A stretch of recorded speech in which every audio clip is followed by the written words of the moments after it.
Hello et bienvenue dans ton 4e épisode de Layup, ton rendez-vous entièrement consacré à la NBA, ton rendez-vous préféré.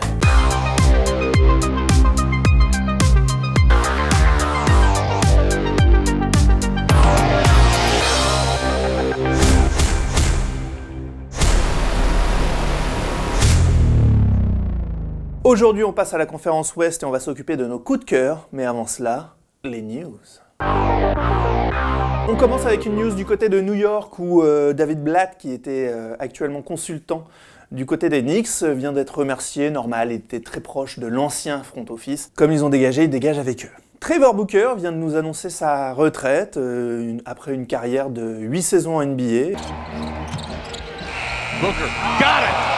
Are you kidding me? Bonne continuation à toi, Trevor. On déroge un peu à la règle et on va parler Euroleague avec une distinction qui honore un de nos Français préférés, Nando De Colo. Un de nos illustres joueurs de l'équipe de France vient d'être récompensé en intégrant l'équipe type de la décennie de l'Euroleague. C'est une consécration pour lui qui a tout gagné en Euroleague, qui a été MVP du Final Four, meilleur marqueur. Il a gagné 2 fois l'Euroleague. Bravo à Nando. Si tu pouvais retrouver un petit spot en NBA, ça serait plutôt cool. Rumeur maintenant et même plutôt tampering.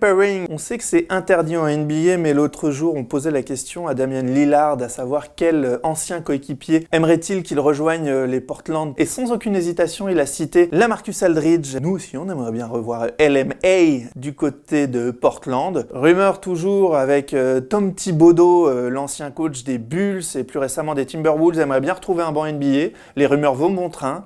Il est annoncé tantôt du côté des Knicks, du côté des Nets, et pourquoi pas du côté des Rockets si Mike D'Antoni était remercié. Vous aimeriez le revoir où ?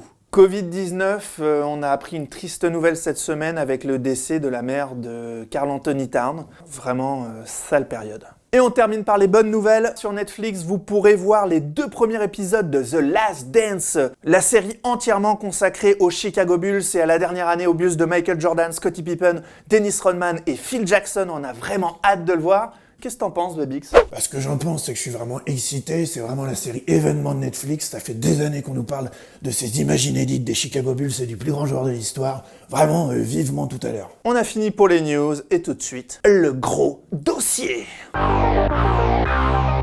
Aujourd'hui, dans le gros dossier, on s'attaque à la conférence Ouest et on va vous donner nos 4 coups de cœur. On commence par une mention. Ok, on a dit 4, il y en a 4,5. Avec les Clippers, les recrues phares de l'été qui ont été Kawhi Leonard et Paul George ont quand même assuré avec une 2e place à l'Ouest. Malheureusement, on les a pas vus assez ensemble. Il y a eu trop de load management. On a été légèrement frustrés par la saison des Clippers parce qu'on voit que c'est une très forte équipe, qui a un potentiel énorme, mais on aurait aimé avoir un échantillon un petit peu plus large pour pouvoir les juger, et notamment pour pouvoir les juger à l'approche des playoffs. Malheureusement pour eux, ils ne font pas partie de nos 4 coups de cœur. Notre premier coup de cœur de la conférence Ouest n'est pas très éloigné des Clippers puisqu'il s'agit des Los Angeles Lakers. 49 victoires, 14 défaites, premier de la conférence Ouest, 2e de la NBA. L'arrivée d'Anthony Davis et le retour de blessure de LeBron James après une première année décevante à Los Angeles ont répondu à toutes nos attentes. 4e rating offensif, 3e rating défensif, top 10 de la NBA au rebond, top 10 à la passe, top 5 aux interceptions, meilleure équipe au contre et meilleure équipe au pourcentage de réussite. L'équipe n'a pas peiné à trouver son rythme malgré un nombre de nouvelles recrues assez importantes. On va faire le tour. La recrue phare de cet été, c'est bien sûr Anthony Davis, the Unibrow, le mono-sourcil. Il a joué la moitié de la saison dernière encore chez les Pelicans. Il a foutu un bordel monstre du côté des 2 franchises. Il est enfin arrivé cet été. On a transféré Josh Hart, Brandon Ingram et Lonzo Ball du côté des Pelicans pour pouvoir accueillir Anthony Davis. Le moins que l'on puisse dire, c'est qu'il n'a pas déçu chez les Lakers, puisqu'il a assumé son rôle de leader en attaque en étant le meilleur scoreur avec 26,7 points par match, le meilleur rebondeur avec 9,4 rebonds, le meilleur intercepteur avec 1,5 interceptions, et le meilleur contreur avec 2,4 contres. Il est d'ailleurs le 2e meilleur contreur de toute la ligue cette saison. Il a réussi son intégration à merveille et il prouve qu'il est un des 5 ou 10 meilleurs joueurs de la ligue sans aucun problème. Il est d'ailleurs un prétendant sérieux au défenseur de l'année si jamais il y aura les trophées en fin de saison. Il a quand même joué 55 matchs cette année. C'était une des interrogations pour ce joueur qui est quand même très régulièrement blessé. Bien, cette année, il a quand même assumé. À ses côtés, LeBron James, 35 ans, 60 matchs joués cette saison sur 63, joueur le plus utilisé de l'effectif en termes de minutes par match. Il tournait à 25,7 points, 7,9 rebonds, 10,6 passes. Il était le meilleur passeur de la NBA. C'est une nouveauté, ça c'est la première fois qu'il est le meilleur passeur de la ligue. Il surfe encore autour des 50% de réussite au tir et des 35% à 3 points, ce qui est très très correct. Est-ce que c'est pas la saison où LeBron James a joué le plus juste de toute sa carrière? C'est sa 17e saison, il score un tout petit peu moins mais il est quasiment à 26 points par match, il est le meilleur passeur, il sert tous ses coéquipiers, tout le monde est acquis à sa cause et il s'éclate. Bref, une saison de MVP pour LeBron James à 35 ans. L'équipe a décidé de jouer grand en alignant AD en poste 4 et du coup en ayant tout le temps un poste 5 à ses côtés, que ce soit Javal McGee qui était déjà présent l'année dernière ou Dwight Howard qui est vraiment la belle story de cette saison, le superbe revival, celui dont les Hornets et Washington s'en sont séparés quand même, a délivré une saison de haute volée en sortie de banc du côté des Lakers. Certes, avec un temps de jeu réduit, il a quand même aligné des moyennes quasiment de 8 points, 8 rebonds sur son temps de jeu, et on a retrouvé ce capitaine de défense qu'on avait du côté d'Orlando, capable réellement d'orienter toute une défense à lui seul, capable de protéger le cercle. Il est arrivé en début de saison hyper fit. D'ailleurs, les Lakers avaient mis une condition sur son contrat, il n'était pas du tout garanti, et il a su se montrer essentiel dans une équipe des Lakers dont le collectif a très très vite fonctionné. Javal McGee, de son côté, a continué dans son rôle de poste 5, à faire entre guillemets un petit peu les poubelles, poser des écrans, prendre des rebonds, faire des petites claquettes, aller aider là où il faut, et finalement on avait une doublette McGee-Howard dans la raquette qui était vraiment insolvable pour la concurrence. L'autre recrue dans son 5 majeur, c'est Danny Green, fraîchement titré avec les Raptors. Il arrive du côté des Lakers pour apporter son shoot à 3 points, sa défense et toute son expérience, déjà champion du côté des Spurs. Il a trouvé son rôle immédiatement du côté des Lakers. Petite déception du côté de l'effectif, Kyle Kuzma, qui malheureusement a été blessé cet été et n'a pas pu intégrer Team USA. Il a loupé le training camp, il est arrivé en cours de saison. Malheureusement, il n'a pas réussi à trouver sa place comme il l'avait trouvé l'année dernière auprès de LeBron James. Il n'a pas trouvé ses ballons. Probablement à la fois trop proche d'un côté de LeBron James et trop proche d'Anthony Davis pour pouvoir cohabiter avec les deux. Et d'ailleurs, ses stats ont été bien en baisse par rapport à ses 2 premières années dans la ligue. C'était pourtant le 3e scoreur, mais on en attendait beaucoup plus de ce jeune joueur. Véritable coqueluche du côté de Los Angeles. Et on l'a vu même dans l'attitude de ce joueur qui était un petit peu tête basse. Et c'est un peu triste pour ce joueur au potentiel hyper intéressant. On continue la revue d'effectifs avec toujours les fidèles lieutenants que sont KCP, qui a eu un petit peu de mal à rentrer dans sa saison, mais qui finalement a beaucoup apporté, shoot, défense à l'arrière. Avery Bradley, qui sortait de saison pénalisé par les blessures, et qui a montré à tout le monde qu'il était un défenseur d'élite à l'arrière et capable de mettre des gros shoots. Alex Caruso, l'homme le plus hypé de Los Angeles derrière LeBron James, a montré que c'était un réel joueur de basket et d'ailleurs on a vu son temps de jeu s'élever au fur et à mesure de la saison et c'est un arrière de talent capable vraiment de se donner corps et âme pour les Lakers. Et on finit par Rajon Rondo, qui était déjà là l'an dernier. On est un petit peu sceptique par rapport au rôle qui est donné à Rajon Rondo, qui offre quasiment 4 passes en 20 minutes par match, c'est pas si mal. Les Lakers ont besoin d'un deuxième ball-handler derrière LeBron James.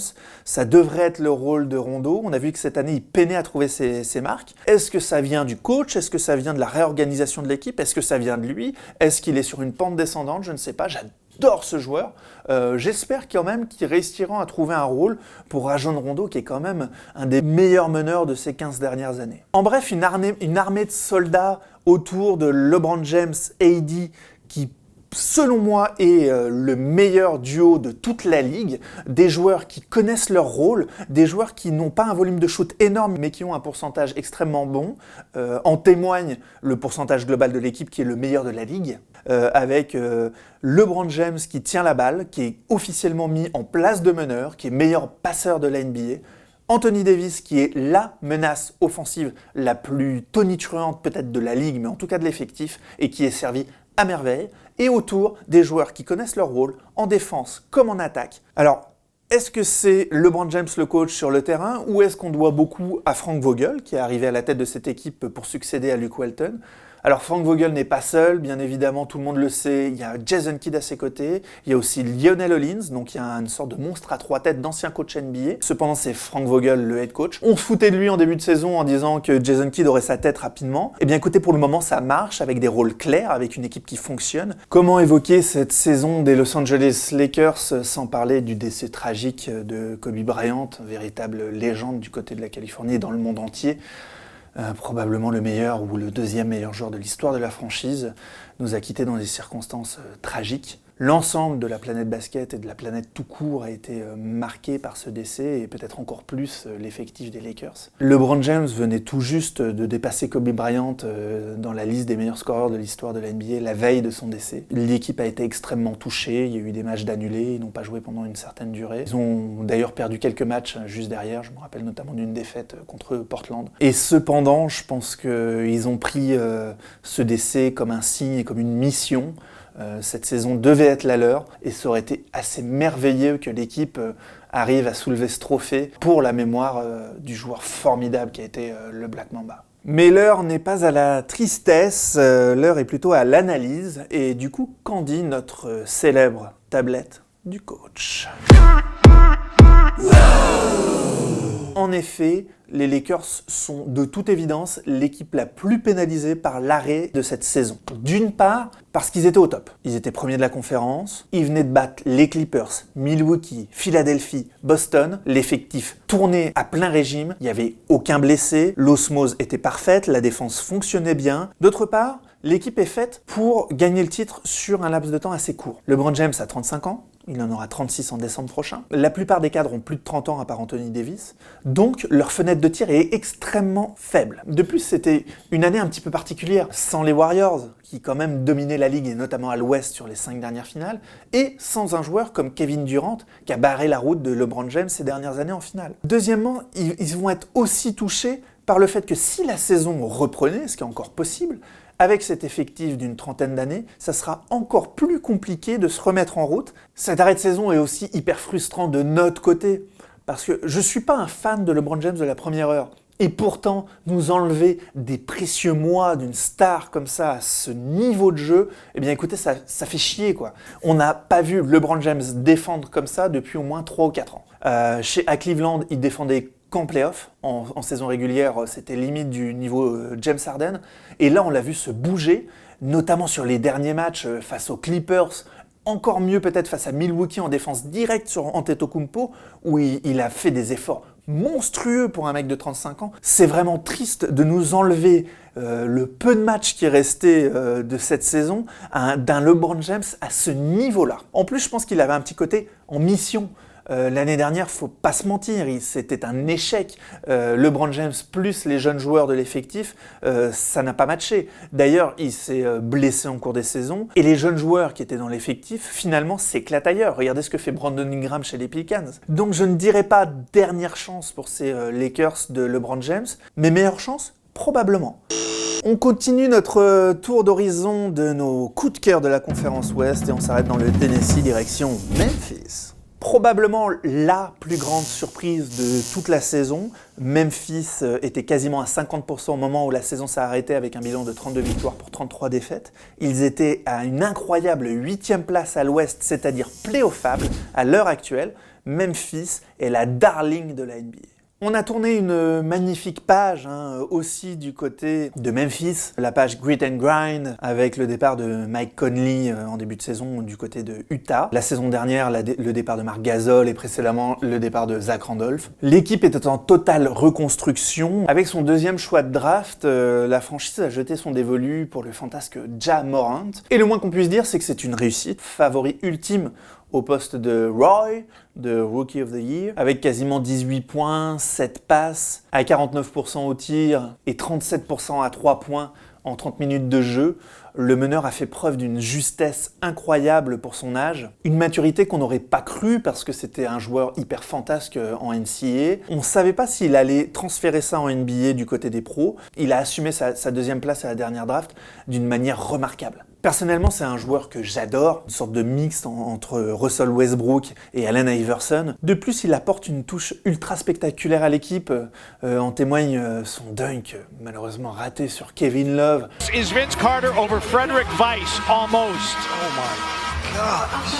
Ce sera un des visages de la NBA de ces 10 prochaines saisons à coup sûr. Son leadership a été aussi très impressionnant, parce qu'on l'a comparé avec d'autres meneurs, notamment Kendrick Nunn du côté de Miami, sauf qu'on n'en a pas demandé autant aux jeunes joueurs de Miami qu'à Ja Morant.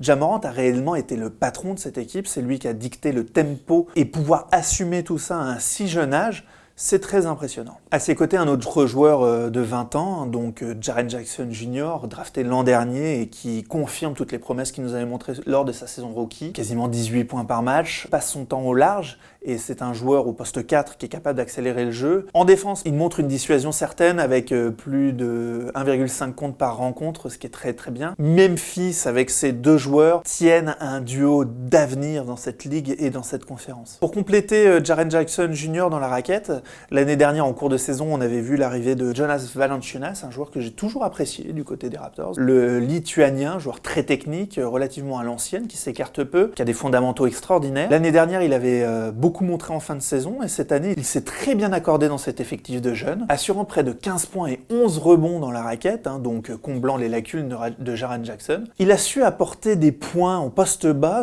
quand le jeu se ralentit un petit peu. On a eu un très très bon Dylan Brooks cette année, avec 16 points, ça a été un petit peu l'arme offensive de cette équipe. À seulement 24 ans, il a signé une prolongation très honnête en début de saison et il fait partie réellement du futur de cette franchise. Brandon Clark est un des styles de cette draft. À 23 ans, le vieux rookie a assuré 13 points et 6 rebonds. Il offre réellement une autre facette au jeu de Memphis qui sont capables de courir quand il est sur le terrain. Josh Jackson, seulement 22 ans en provenance de Phoenix, 4e de la draft 2017, a beaucoup déçu du côté de la franchise de l'Arizona, mais qui n'a pas déçu là-bas à part Devin Booker, et encore collectivement c'est pas terrible. Il a été envoyé en G-League, on lui a pas fait de cadeau. Il a joué une dizaine de matchs en fin de saison, il a porté plus de 10 points par match directement. L'équipe peut avoir un tout autre visage si Josh Jackson élève son niveau de jeu. Kyle Anderson, qui n'a seulement que 26 ans malgré la faible vitesse de jeu à laquelle il joue, apporte une science du jeu, son côté Spurs basketball et ses fondamentaux à cette équipe. Signé peut-être un petit peu trop cher il y a 2 ans, c'est quand même un joueur de rotation très utile dans l'effectif. L'équipe en cours de saison a vu l'arrivée de Justice Winslow en provenance de Miami. Finalement, une très bonne affaire du côté de Memphis puisqu'ils avaient récupéré le gros contrat de André Iguodala en provenance de Warriors et finalement récupéré un jeune joueur de la qualité de Winslow qui sort quand même de 2 saisons d'affilée à plus de 12 points, 6 rebonds, 4 passes et il n'a malheureusement pas pu jouer le moindre match dans le Tennessee cette saison pour cause d'une blessure, mais c'est encore un jeune joueur, 24 ans, à ajouter à cette somme de talent et qui prouve que l'effectif de Memphis va être un effectif sur lequel il va falloir compter dans le futur, dans la conférence Ouest et dans la NBA en général. D'ailleurs, qu'en pense notre tablette du coach ? On le sait en NBA, ce qui est probablement le plus compliqué, c'est de confirmer. Est-ce que cette équipe vaut réellement cette 8e place ? Vont-ils la confirmer dès la saison prochaine ? Malgré une grosse marge de progression, je pense qu'en fait, ils profitent aussi d'une saison assez spéciale. C'est quand même la saison où les Spurs se cassent la gueule, où Portland, finaliste de conférence et double 3e place, n'est pas dans le top 8, où les Warriors, 5 finales de suite, ne sont pas dans le top 8, où Sacramento, qui avait fait une super saison, se sont réveillés un peu tard, mais seront un réel rival sur les prochaines années, où les Pelicans n'ont pas pu bénéficier de la totalité de leur effectif, notamment de Zion Williamson pendant toute la saison. Donc là, je parle de 5 concurrents qui sont derrière eux et qui sont potentiellement devant eux sur les prochaines années. Je ne dis pas que l'effectif n'a aucun avenir, au contraire, je pense que l'avenir leur appartient, mais par contre, la concurrence sera probablement plus élevée et donc la confirmation de cette excellente 8e place va être très très très dure à relever. Everything is bigger in Texas. Everything is bigger in Dallas. La transition est magnifique du côté de Dallas. Dirk Nowitzki, le meilleur joueur de leur histoire, prend sa retraite. Et dès cette saison, on retrouve une équipe de Dallas 7e avec 40 victoires pour 27 défaites. Jamais l'équipe n'a eu un bilan négatif cette saison. L'équipe a été remaniée à merveille autour de Luka. Et cette année, c'est tout simplement le premier rating offensif. C'est-à-dire que c'est l'équipe qui marquait le plus de points par possession de la ligue autour de leur meneur, ce chef d'orchestre magnifique, ce Slovène, probablement un des futurs meilleurs joueurs de la ligue qui est Luka Doncic. 28,7 points, 9,3 rebonds et 8,7 passes à seulement 20 ans. Le mec tourne quasiment à 30-10-10 en deuxième année NBA. Il y a quand même un coup de chapeau à mettre à Rick Carlisle. Faire de Dallas la meilleure équipe offensive de la saison, orchestrée autour d'un joueur de seulement 20 ans, bravo. Réellement, les autres joueurs s'amusent autour de lui et c'est un bonheur de voir cette attaque de Dallas cette saison. Kristaps Porzingis, arrivé l'an dernier sur transfert en cours de saison alors qu'il était blessé, il a pu jouer qu'en début d'année après une grosse prolongation de contrat. Le joueur cette année n'a pas eu de rechute au niveau blessure, c'était la principale inquiétude. Et on a vu au fur et à mesure du temps un joueur prendre de plus en plus ses responsabilités au sein du collectif et aussi de plus en plus aller au charbon, en témoignent ses 2,1 contres par match. Alors ok, ça aide quand on fait 2,20 m. Après plus d'un an sans jouer, 19,2 points, 9,5 rebonds. On l'a vu d'ailleurs cartonné en l'absence de Luka Doncic, capable d'aligner des matchs à plus de 30 points comme à l'époque des Knicks. Je pense qu'il devrait retrouver le chemin du All-Star d'ici très peu de temps. Tim Hardaway, un ancien joueur des Knicks également, comme quoi les Knicks savent former des joueurs mais ils sont toujours meilleurs en dehors de chez eux, qui a fait cette année 16 points par match à quasiment 44% à 3 points, hyper juste dans sa gestion du jeu, le fils de l'ancienne gloire notamment des Warriors et de Miami, Tim Hardaway, le crossover killer, a montré qu'il était un joueur de basket de très haut niveau, qu'il méritait l'argent qu'il reçoit, et je suis pas sûr qu'ils vont essayer de le transférer l'an prochain, parce que finalement derrière Porzingis et Luka Doncic, il est une très bonne troisième option, qui peut jouer sans ballon, qui a fait des efforts en défense, bref une très belle saison pour Tim Hardaway Jr. Dorian Finney-Smith continue de faire les basses besognes et continue de progresser à l'adresse au tir, un véritable 3&D. Dwight Powell, comment ne pas parler de Dwight Powell dans cet effectif, malheureusement, rupture du tendon d'Achille en cours de saison, qui était réellement le complément idéal de Kristaps Porzingis. Quand on parle de basse besogne, alors lui, c'est quand même le président du syndicat des éboueurs de la NBA, capable de faire tous les écrans qu'il faut, d'aller prendre les rebonds, de faire la passe, de marquer le petit panier, de se battre sur toutes les possessions. Même s'il touche pas le ballon pendant 10 possessions d'affilée, c'est pas grave, il va continuer à se battre. Un bel athlète. En cours des saisons, ils ont récupéré Willie Cauley-Stein en provenance des Warriors, un petit peu à la dérive depuis son transfert des Minnesota. On ne l'a pas suffisamment vu. Effectivement, il aurait pu compenser l'absence de Dwight Powell. Est-ce qu'il est vraiment meublé jusqu'en haut pour pouvoir assumer ce rôle? C'est pas sûr. Maxi Kleber à l'intérieur, celui qui prend la succession allemande de Dirk Nowitzki, a montré de réels progrès dans le jeu. Comment ne pas parler de Seth Curry, le frère d'eux, le fils d'eux, celui qui est toujours passé derrière son illustre famille, a montré cette saison, et puis déjà les saisons précédentes, qu'il méritait sa place dans la ligue, shooter d'élite. En même temps, j'ai l'impression qu'en fait, ils naissent avec un shoot à 3 points dans la famille. Cette saison, quand même 45% à 3 points, plus de 13 points par match. Quelques cartons. Il a progressé aussi dans le jeu, je trouve qu'il tient mieux la balle, il a une meilleure vision du jeu, il est capable d'aller jouer en pénétration. Et ensuite, tout un tas de soldats, mais acquis à la cause de Luka, acquis à la cause de Carlisle, acquis à la cause texane, bien sûr l'inébranlable JJ Barea, la trentaine largement dépassée, qui revient d'une blessure au tendon d'Achille et pourtant qui apporte toujours en sortie de banc. Dylan Wright, au fur et à mesure de la saison aussi, qui a su apporter son shoot et un petit peu de défense. Jalen Brunson, véritable pitbull, tout simplement le nouveau JJ Barea de l'équipe, peut-être un petit peu plus grand, mais qui peut apporter dans le même genre de registre. Et Justin Jackson aussi, qui a eu des très belles sorties de banc cette année. Une équipe sur le papier qui faisait pas forcément hyper envie en début de saison, sortie de Porzingis et de Luka Doncic, et qui pourtant a su créer une osmose avec un effectif assez long. Mais qu'est-ce qu'en pense notre tablette du coach ? On a donc une équipe qui progresse à vitesse grand V derrière ce qui s'apparente le plus à un nouveau Larry Bird. Je vais peut-être me faire des ennemis du côté de Boston. Doit-on rappeler qu'il est champion d'Europe avec la Slovénie dans le meilleur 5, qu'il est champion Euroleague avec le Real et plus jeune MVP de l'histoire de l'Euroleague, qu'il arrive en NBA, qu'il est meilleur rookie de l'année, et qu'en sophomore, il fait une saison en quasiment 30-10-10. Je m'avance un peu, mais c'est probablement le futur de la NBA. Donc effectivement, autour d'un joueur pareil, on peut imaginer plus pour cette franchise de Dallas. Finalement, le fait de ne pas jouer cette post-season va les pénaliser. parce que ça aurait été hyper intéressant de voir où en est ce groupe en tant que tel en play-off. En effet, en play-off, on le sait, le jeu se ralentit, les défenses se resserrent. Et si Dallas, avec cet effectif actuel, était capable de 1 ou 2 coups, je pense pas qu'ils auraient pu aller hyper loin, mais peut-être passer un tour, ou au moins gagner des matchs contre des équipes qui, sur le papier, étaient au-dessus d'eux, leur auraient apporté un surplus d'expérience inestimable. Et donc, qu'est-ce qui manque à cette équipe pour viser un peu plus haut? Probablement un peu d'expérience. Si j'avais une pièce à mettre, je pense que oui, Dallas est un potentiel champion NBA lors de ces 10 prochaines saisons. Et pour notre dernier coup de cœur de la conférence Ouest, direction Oklahoma City pour le Thunder. 40 victoires, 24 défaites, 5e de la conférence Ouest. Ok, c'est bon, c'est fini. Non, je déconne.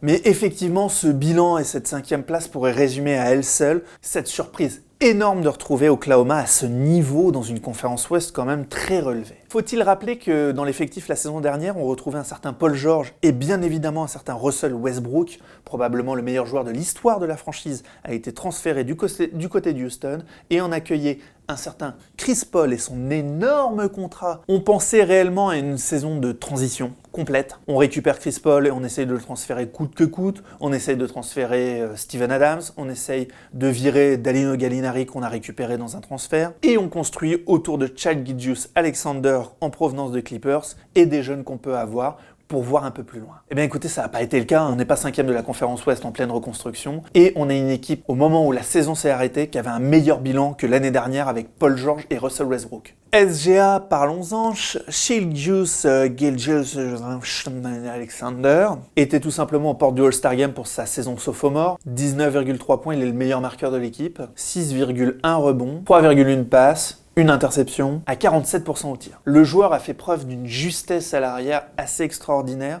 Il est très rapide balle en main, il est très adroit à mi-distance, il a une finition près du cercle qui est assez extraordinaire. Mais derrière ce changement, comment ne pas parler de Chris Paul? Écoutez, je fais mon mea culpa. Il a fermé un paquet de bouches cette saison. Rappelons qu'il touchait 38 millions cette saison, 41 millions la saison prochaine et qu'il a une player option dans 2 ans à 44 millions de dollars. Il a tenu son rôle et finalement son surnom de point god n'est pas du tout usurpé.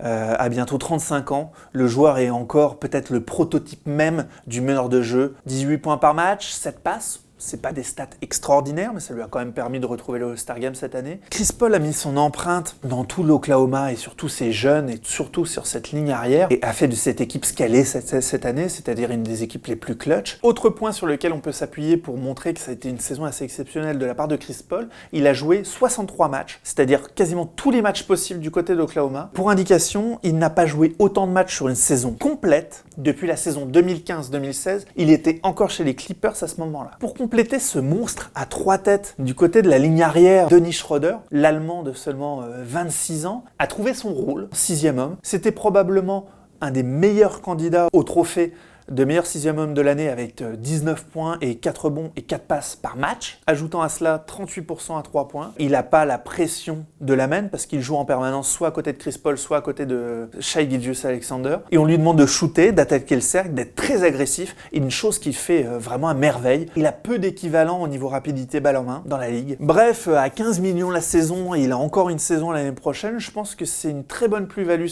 pour cette équipe. En provenance des Clippers aussi, la Gallinari, le bon vieux Gallo, Gallinari, l'Italien, fait encore une très très bonne saison du côté d'Oklahoma avec plus de 19 points par match. Encore un transfert gagnant, il sait lire le jeu à merveille, sachant shooter sur les intérieurs un petit peu au large au poste 4, ou pouvant enfoncer dans la raquette les joueurs inférieurs à lui physiquement. Il a une lecture des match-ups qui est impressionnant, et à côté de Chris Paul qui sait lui donner la balle vraiment au bon moment, il marque 19-20 points par match tous les jours dans ces contextes. Steven Adams, qui était peut-être un des joueurs qui allait être le plus pénalisé par le départ de Russell Westbrook qui jouait énormément avec lui, finalement a su trouver son rôle au fur et à mesure de la saison et est une véritable machine à double-double. Le physique de bûcheron du Néo-Zélandais a encore fait des ravages dans les raquettes cette année. À leur côté, une armée de jeunes, Terrence Ferguson, Dort, Diallo, Bisley et Nerlens Noel. Mis à part Nerlens Noel, ils ont tous au maximum 21 ans. C'est pour dire le potentiel en sortie de banc de cette équipe et le potentiel athlétique. Certes, on a un petit peu perdu avec l'arrivée de Gallinari et de Chris Paul, mais en sortie de banc, on a quand même encore une sacrée armada. Mais que pense notre tablette du coach de cette sacrée armada.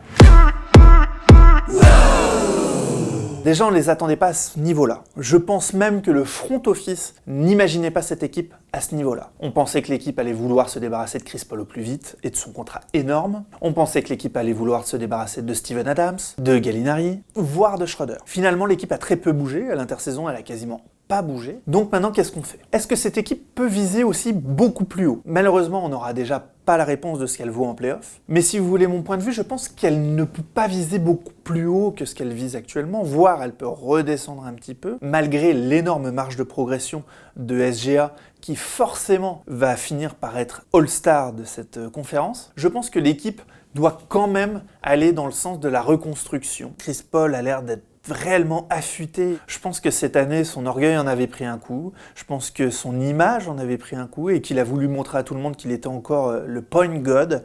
Et il a mis des points sur les i et les barres sur les t. Et que l'année prochaine, si il y a des franchises comme Los Angeles ou comme Miami qui lui proposent des contrats, c'est possible qu'il aille voir ailleurs. Du côté du front office d'Oklahoma, on va quand même continuer la reconstruction. Il faut rappeler qu'ils ont énormément de tours de draft. On va probablement garder quelques jeunes, mais que cette équipe, en l'état, ne sera pas la même l'année prochaine et ne visera pas forcément aussi haut. Bref, beaucoup de bonnes équipes, beaucoup de surprises, beaucoup de confirmations, beaucoup de déceptions. Mais quel a été notre coup de cœur de l'année à l'Ouest? Et oui, ce sont les Los Angeles Lakers! Une équipe qui n'a quand même pas joué les playoffs depuis 2013, une franchise mythique de la NBA, deuxième franchise la plus titrée de l'histoire de la Ligue avec 16 titres derrière Boston qui en a 17. Comment ne pas se réjouir de revoir les Lakers tout en haut de la conférence Ouest et tout en haut de la NBA? Comment ne pas se réjouir de voir un LeBron James derrière ses blessures revenir à un tel niveau? Comment ne pas se réjouir de voir la résurgence de Dwight Howard? Comment ne pas se réjouir de voir un effectif comme ça marcher sur la concurrence et être au top à cette fin de saison? Il venait de battre les Clippers, il venait de battre Milwaukee, Boston, Philadelphie. On avait vraiment envie d'en voir plus. Effectivement, c'est peut-être pas la surprise parce que derrière un duo comme Anthony Davis et LeBron James, on pouvait s'attendre à ce qu'ils soient très haut dans la conférence, mais les voir à la première place, les voir assumer comme ça en tant que patron, voir une équipe qui joue avec des vrais intérieurs aussi, ça fait plaisir. Bref, on était hyper enthousiastes sur ces Lakers cette année. J'espère qu'il y aura une fin de saison et qu'ils pourront jouer. J'espère qu'il y aura une saison prochaine et qu'ils pourront ramener ce titre pour la mémoire de Kobe Bryant. Bref, notre coup de cœur cette saison à l'Ouest, ce sont les Lakers. Et c'est déjà la fin de notre 4e épisode de Layup. Je ne vous dis pas ce qu'il y aura dans le prochain épisode parce qu'on vous réserve quelques surprises. Surtout n'oubliez pas de liker, de regarder en boucle, de le mettre à vos grands-parents, de le mettre à vos enfants, de le mettre à vos cousins, de le mettre à vos tantes, de le mettre à vos beaux-parents. Bref, que tout le monde puisse voir Layup et que ça envahisse la terre entière pendant ce confinement. Je vous embrasse, on se retrouve très bientôt. En attendant, je vais bosser la Mamba Mentality.